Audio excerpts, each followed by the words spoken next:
Cimoooooooo! What's going on, guys? It's Cimo, and today I thought I'd bring to you my Banlist prediction video. This is a little bit late now that the OCG Banlist already came out. There are some similarities, so some people are going to think I stole right from it. I just never got a chance to get around to make this video. And what a better place to bring it than from the great outdoors. You know, it might not be as nice as Nim Nim's with all of his foliage and his babbling brooks and all that, but you know what? I live in the desert, so foliage and water doesn't exist where I live. But let's just get right into it. So, to start off with forbidden cards, I have none, because I actually don't think anything right now is ban-worthy. Everything is pretty good in the game right now. Then for limited cards, I'm going to start with Artifact Moral Tack. Now, I think Moral Tack is the bigger problem with artifacts, because Sanctum always goes for Moral Tack, and Moral Tack's what's always popping cards. And so if you limit Sanctum, you've basically killed artifacts in general. But if you limit Moral Tack, artifacts can still be a deck. They just can't be like teched into all of these other different decks. And so then they kind of like will create their own little unique niche in the game, I feel. So I think Moral Tack should go to 1. That's the bigger problem. And then we got Bujin Carnation should go to 1. Now, the same logic for Bujin Carnation I'm going to explain is also with Gear.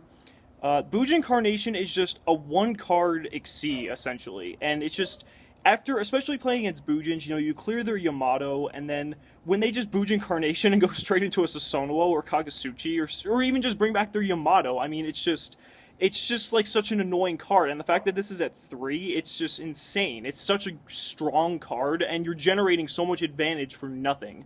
So I think Bujin Carnation should get limited. Then I got Dark Magician of Chaos, and Dark Magician of Chaos, the reason I think this should go to 1 is because we're in a time now where 2 tributes for a monster is absolutely ridiculous, and most of the good power spells are gone. I mean, with the exception of like Dark Hole, and you could argue like Book of Moon, but I think Demok can come back. I think it's his time, and I think it's gonna follow suit with like Magician of Faith. It's like no one's gonna run it, but the fact that it's at 1, it's just gonna be there. And then I have Dragon Shrine Limited, and I'm also gonna talk about this now. I also have this in conjunction with Dragon Ravine at 2. So with this combination, I think this will give a way for Mythic Rulers and Dragon Ruler decks to still be relevant, but it also allows for Dragoonides to be able to come back to some extent. I don't think I don't think Dragon Ravine should be at 3, but with Dragon Ravine being placed back into the game, Dragon Shrine needs to get hit, otherwise there would just be way too much speed for these Dragon decks. And then Gear, like I said, same logic with Bujin Carnation. It's just a 1-card Xyz, essentially. You know, it's so much generated advantage off of no cost. Like, if there was some disadvantage, like if the cards were like banished or destroyed during the end phase or something, then, you know, the card wouldn't actually, it would be okay, but it's just so good, it just, something needs to get hit, especially in Gear, and I think this is like the big problem with Gear, is that you can just end phase Gear, and then you can just go off on your next turn. So that's why I think Gear, and then also Bujin Carnation, same logic. Then I have Madolche Hoot Cake at 1. Now, a lot of people are also saying hit Angeli, but Angeli just came out, and so to follow the logic of Konami, if you just release a set, it's going to be pretty unlikely you're going to hit some cards, although I did mention Moral Attack, but that's a different story. Hoot Cake is the combo card to the deck, because Angeli, when Madolche players play Angeli, what do they go after? They go after Hoot Cake. And so you're going to want to hit Hoot Cake, because that's going to really slow down the consistency of the deck. Now, it's still going to be a really strong deck, it's just going to be slowed down. Then I also have Soul Charge at 1. Now, personally, I don't think Soul Charge really needs to be hit even at all, because some people don't run it at all, and the most decks that run it at 3, or actually the only deck that I think runs it at 3, is like Sylvans. So most players run it at 1 or 2 right now anyway, if at all. So But I just think being at 1 is really healthy for the game because then it becomes a really strategic card, just like the other one of spells. Because then you have to decide, okay, do I want to use this card early game? Do I want to use it late game? Do I want to just go all out and see if I can win as quick as possible? It just becomes a very strategic card. And then finally, I have Wind-Up Carrier Zenmaity back at 1. The reason for this is wind-ups haven't done anything, and with this coming back to 1, you know, wind-up loops, it's going to be near impossible with one Zenmaity to pull off a ridiculous loop. And it just gives some support to the archetype, and maybe they could have, you know, they could move up the tier list a little bit. I don't think it would really hurt. So that's it for the limited cards. So semi-limited, my first card is Dimensional Fissure. Now, Dimensional Fissure coming to 2. Remember, Macrocosmos is still at 1.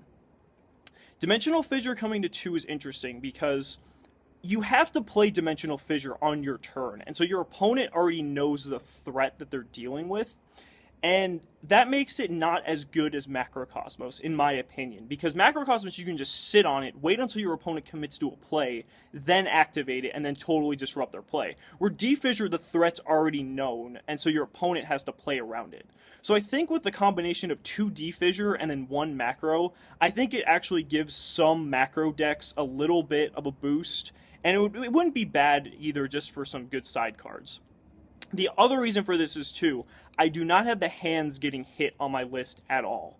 I think that the hands are relatively okay to deal with. I personally don't think there's a huge problem playing against them, but putting Defissure at 2 also gives another out to the hands. So then, like I mentioned earlier, I have Dragon Ravine at 2. This is to give Dragoonities a boost so they actually, like, exist in the game again. And like I said, it just gives all the Dragon decks a good boost. Limiting Dragon Shrine to 1 kind of is the balance to this. And, you know, it's you can MST Dragon Ravine, so there are balances to it. There are ways, I mean, you can pop it, you can, like, Dragon Shrine is not going to get negated. I mean, unless it's, like, Xinyan or something. But I think it's just a good way to reintroduce Dragoonities into the game. Speaking of Xinyan, I have Xinyan at 2, similar to the OCG list. 6 Samurais have relatively done nothing this whole format. And, you know, Xinyan at 2, with everything that's existing in the game right now, you know, there's so much monster destruction. Giving 6 Sams a little boost I don't think would hurt. And, yeah, just put them at 2, see what happens. If the OCG's doing it, I think we can do it too. And then finally, Rescue Rabbit. I'm not going all out like the OCG did and putting him at 3. I think Rescue Rabbit at 2 is the perfect number because it gives players the ability to kind of get creative with some decks. You know, it allows them to just go into certain plays that, or actually just create certain decks that otherwise wouldn't be able to be used with Rescue Rabbit only at 1. This gives a little indirect boost to Evil Swarm too, since they are the only main deck right now that runs Rescue Rabbit. But, you know, I think Rescue Rabbit at 2 is the perfect number. I don't think, I mean, like I said, other than Evil Swarm, no other deck really runs it. So, I mean, just bring some creativity back into the game. I liked seeing these when Rescue Rabbit was at 2. It was fun seeing these really creative decks that people would come up with. Like, people would just run, you know, anything, any vanillas just because it was an instant rank 4XC, and they made some really cool decks. So that's it for the semis. And then at 3, Dark Strike Fighter, he got errated. There's no, I mean, now that he's errated, he pretty much is, you know, his weaker form, so to say. And yeah, put him back at 3. He doesn't need to be banned. I mean, if anything, put him at 1, but I think he can go to 3 because most players are just going to run 1 just so they have another generic level 7 synchro, being that the only one right now is Black Rose that anyone plays. And okay, Black Rose is at 3. Most people run 1, so same logic. Gladiator, Beast, Bestiari. Glads have done nothing.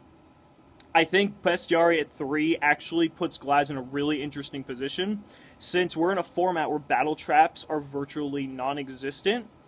Glads actually could be a very interesting anti-meta pick, so I think if you put Bestiari at 3, it would kind of be the rebirth of Glads, and especially with War Chariot can negate hand effects. So yeah, there's some interesting matchups, I think, with Glads, especially if they get Bestiari back at 3. Then finally, Trigodia at 3. No one's using Trigodia right now. I mean, they put it to 2 kind of to test it, and seems to do fine. Like I said, no one's running Trigodia. Put it at 3. I don't think anything bad will happen. So yeah, that's my ban list prediction. It's not bad. I think it's okay. But you know, speculation. So we'll just have to see what happens. You know. But anyway, let me know down in the comments what you guys think about my ban list, what your thoughts are on the ban list, what do you want to get hit, what do you not want to get hit. And yeah, thank you guys so much for watching the video, and we'll see you next time.